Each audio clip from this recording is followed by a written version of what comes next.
Hi everyone.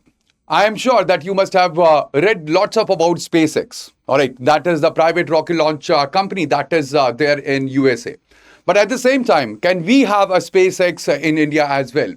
So in this session, we'll be talking about the same, and I'm talking about Mission Agaman, which will be the India's first private orbital rocket launch through the Vikram 1. That is the rocket that I'm talking about. And we'll be talking about the complete story in this session along with me. My name is Bhavar Singh Surya, ex-NDA 115th course and qualified civil services in 2012. And I welcome you on this platform. Now, over here, this is very important because ultimately this will be the India's first privately built orbital rocket that is finally on the pad that is there. I'm talking about that for the first time, this has happened that this rocket is neither built by ISRO and neither it has been designed by ISRO. And it is right now preparing to carry the payloads into the orbits. Yes, I'm talking about Skyroot Aerospace Vikram 1, which is a 7-story and all-carbon composite 3-stage launch vehicle which has completed the stacking at the Satish Dhawan Space Station at Sriharikota.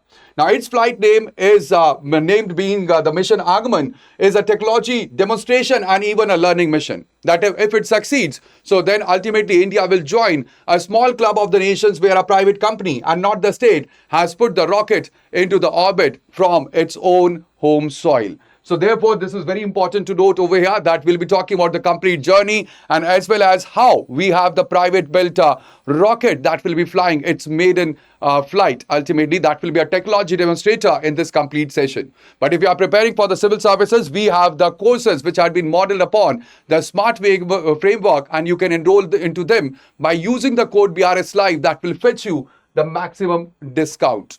Now, over here, it is very important that the complete story is about the two of the engineers. They have walked out of the ISRO in 2018. I'm talking about Pawan Kumar Chandna, who is also the co-founder of the Skyroot, and his former ISRO scientist left a secure government career in 2018 to build India's first private rocket company, along with Nag Bharat Dhaka. Over here, he's also the former ISRO scientist and co-founder together. Together, they have started with a 10-member team inside the IIT Hyderabad's T-Hub incubator. So the initial team size in 2018 was just 10 and they were the people inside the IIT's Hyderabad's T-Hub incubator before the sector was even open for the private players, because we know that the private launch of the rocket or the sector, it was open only in 2020. But we had these two scientists or the engineers, they have left the ISRO ultimately. And they started their startup in 2018 before the sector was opened up. And by November 2022, we had the Vikram S that became India's first privately built rocket to reach the space as well. And now its successor is set to attempt the orbit as well. Now, this is very important because when it comes to Vikram 1, you have to understand certain things. That is how it actually works. So it is the orbit class launch vehicle that we are talking about, where it is powerful enough to accelerate the payload to roughly 7.8 kilometer per second so that it will enter the stable orbit rather than falling back like its predecessor or a suborbital hop like what Vikram S did in 2022.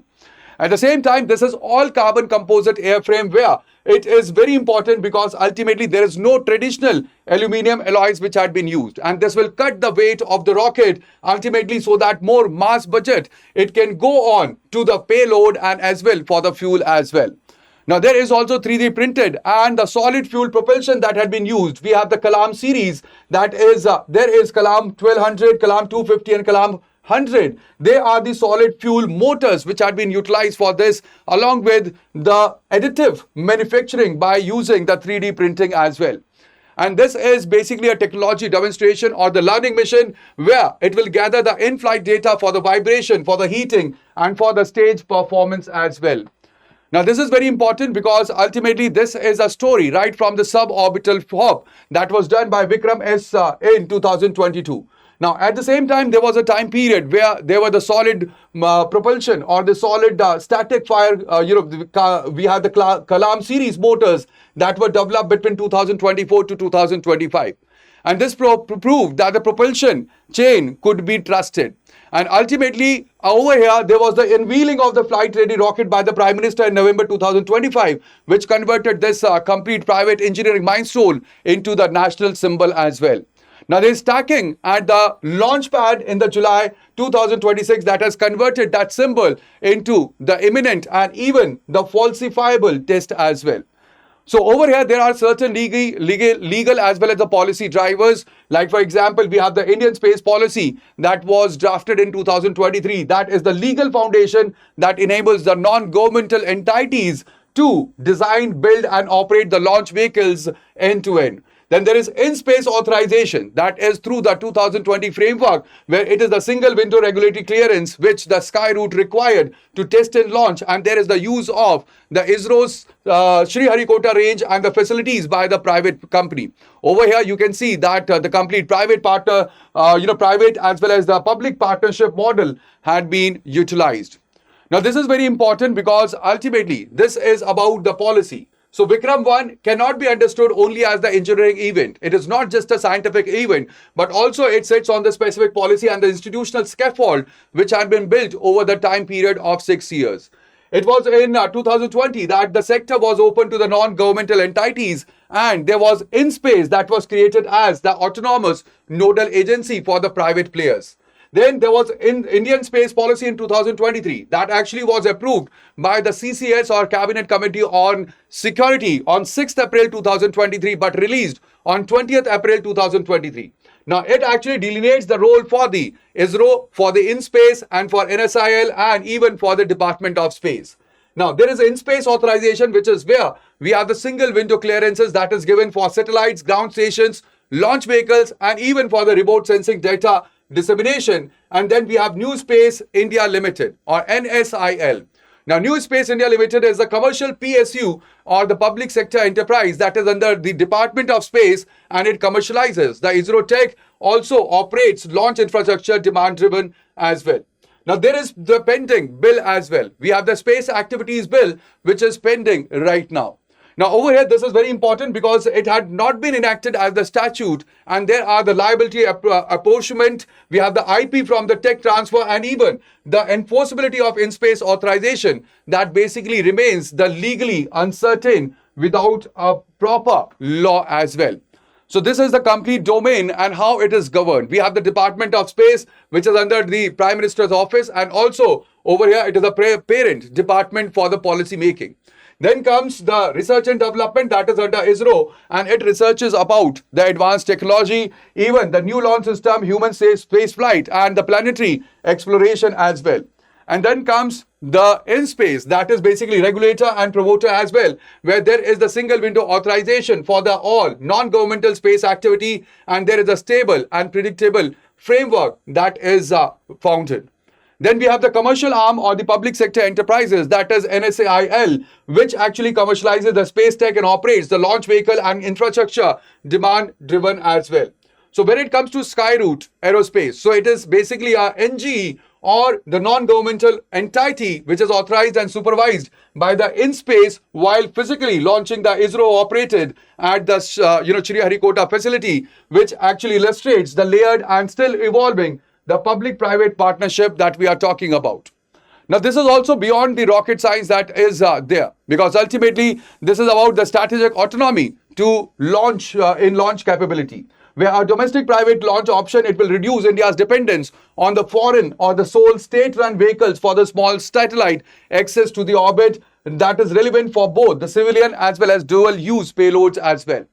Now, this is also about regulatory neutrality dilemma, because when it comes to InSpace, it is meant to treat the NGZ, that is non-governmental entities and the public sector enterprises, like the NSIL equal.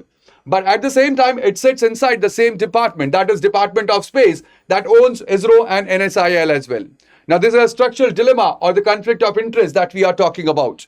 At the same time, this also relates to the risk transfer from the state to capital markets, because ultimately a failed test flight now risks the private investor capital, and over here that is rather than the only public exchequer funds that we were talking about before the opening of the space sector to the private enterprises. And this is also about the talent migration from the public to private research and development, where the founders of the Skyroots and also much of India's new space workforce, they are basically trained at ISRO. So this is a quiet transfer of decades of public sector human capital into the private balance sheet that we are looking at. Now, when it up comes to the today's scenario, so this is very important because the current debate is about the absence of binding space activities bill that leaves the liability for the third party damage and the intellectual property rights from the technology transfer unresolved as well. Also, this is about the technology impact because there is 3D printing and carbon composite manufacturing, which are cutting the Indian launch vehicle production timelines and cost as well. Now, this mirrors the global new space trends. And also, there is the geopolitical angle where India's private orbital capability strengthened its position in the global small satellite launch market against the small players which are there in US, China, and New Zealand. And here you can see that Telangana, it has signed a 500 crore rupees MOU in January 2025. It is for the private rocket manufacturing hub, and the states, they are now competing to host the new space industry. Then also, there is also very important that the NSIL's demand-driven commercialization model and the in-space authorization pipeline, it will be tested at scale if ultimately Vikram 1, it will succeed. So this is very important for India because ultimately this is about India and the world's new space players that are there, because in India, we have the Skyroot Aerospace, where it is the first private orbital attempt in 2026, and there is nearly about 350 kilograms of the low Earth orbit capability. This policy had been enabled since 2020 and 2023, and it is still under the evolution. Then we have the USA, where we have the SpaceX, which has pioneered the reusable orbital class rockets like Falcon 9 from 2010s. Now, it has also matured under the NASA COTS or the CRS public-private contracts and a clear regulatory FAA regime. And then in New Zealand or in USA, we have Rocket Lab as well. Now, the Rocket Lab is basically a small satellite launcher, Electron, that is there since 2017 and established as a dedicated small satellite launch business, which is the model that Skyroot is right now targeting. And then we have in China, we have iSpace, Landspace, and Galactic Energy, where we have the state-tolerated private space companies which have achieved the orbital launch faster, and ultimately that had been backed by looser private capital rules and the strong state coordination as well. Now, this is very important because when it comes to this complete issue, so what will happen after the mission Argoman? So these are the things that we will be seeing, that this will transition from the test flight 1 to the reliable high cadence commercial launch program per the Skyroot's own stated roadmap. Then there is likely enactment of a binding space activities bill so that we can resolve the liability, insurance, and the intellectual property right questions which still are open under the 2023 policy. There will be also expansion of the India's new space ecosystem, where we have the different private players like we have Agnikul Cosmos, Dhruva Space, and the others. They are competing and collaborating against the Skyroot. Also, there would be the deeper international commercial integration, where we will be able to launch the foreign satellites, and even the Indian private players, they are entering the global supply chains, where we have Skyroot and the Axiom Space Memorandum of Understanding that was signed in 2025. And then there is the sharper policy debates on the spectrum allocation for the satellite communication as well, and even the data dissemination norms for the high resolution imagery that will follow after the success of Vikram 1. So that would be all in this session. I hope that this is all about the Vikram 1 and also India's the test flight that will be there for seeing the private launch capabilities in India. So that would be all in this session. I hope that this is understood by every one of you. Please do not forget to leave a like, and also let me tell you that we have the GS Foundation batch, which are based upon the SMART framework, where you get the structured classes, you get mentorship, assessment, revision, and test series, and you can enroll into these because the batch will be starting from 7th of July, and you can use the code that is BRS Live for the maximum discount. So that would be all in this session, but do not forget to leave the like. Also, do share this with your friends who are preparing for the civil services, and also they are enthusiastic about the space technologies. All right, and also do just subscribe to the channel so that you do not miss any of the updates in the future. So that would be all, but do leave a comment if you have found this topic interesting, and also do not forget to leave the like as well. So that would be all. Thank you. Bye bye. Take care and Jai Hind.